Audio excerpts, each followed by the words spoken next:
Hello and welcome to your in-depth weekly horoscope for week commencing the 13th of March for the Sun or the Ascendant. I'm going to give you some standout details from this week that we can all relate to collectively, but please stay with me. I will then dive deep to give you in forensic detail all the ins and outs particularly relevant to your sign.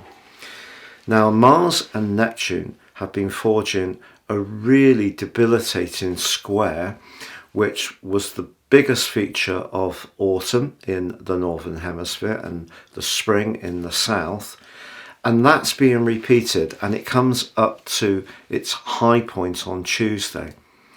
With Mercury also advancing in the sign of Pisces to join up with Neptune, I think it's true to say that fact could really be stranger than fiction this week. And because the quarter moon on Wednesday is in the amplifying sign of Sagittarius, if we are feeling something very deeply, the chances are we are going to feel it to the nth degree. However, on Thursday, Venus returns to one of its two home zones, Taurus, and also forges a very stable link to Saturn. And I think that can be very helpful to get our feet on the ground, to try to decipher what's really what.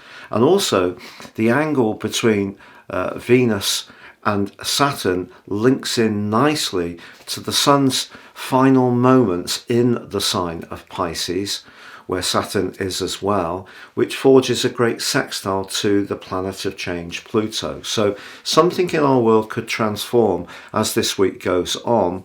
Also, as the week draws to a close, Mercury emerges from that fog of that link with Neptune, which can be very challenging because Mercury's debilitated in the sign of Pisces, and it emerges into the fiery Aries, preparing us for the vernal equinox, which is going to occur on the first day of next week in the sign of Aries, when we start the whole astral journey again. So that gives you a little bit of a flavour. Please stay with me for your individual forecast, but if you are new to my channel, it's great to have you with us. This is very much a community, and please feel you can comment. I interact with all comments, but please do subscribe too. So Aquarius, something you've been working on for a very long time can start to bring a reward, a dividend into your situation this week, as the Sun in your second house of everyday resources links brilliantly to Pluto. Pluto has been moving through the part of your situation which has seen you working away, perhaps at times feeling that you're not getting much recognition. More challenging in this immediate week is the combination in the same area between Mercury and Neptune. And it's probably not the best of weeks as they square with Mars to be too speculative with your resources. So even if it's a bit of a punt, I would be careful not to go for something that isn't very clearly going to be a benefit. But in the middle of the week, Venus moves into the part of your situation very much to do with your home. Now, wherever you are in the world, whether it's your interior space or your immediate environment, such as your garden, the chances are you're going to want to really bring some extra energies to that part of your situation. So this could be decoratively, it could be with some planting, it may even be with some new furnishings.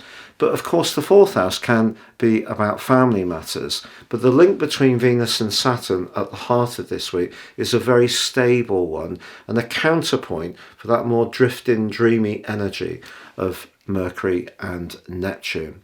The quarter moon, however, suggests that when it comes to friendships, the values that people have always important to you are really underlined by that Sagittarian quarter moon. Is there someone who's just seeing things in a very different way these days? That could see you drifting apart a little bit.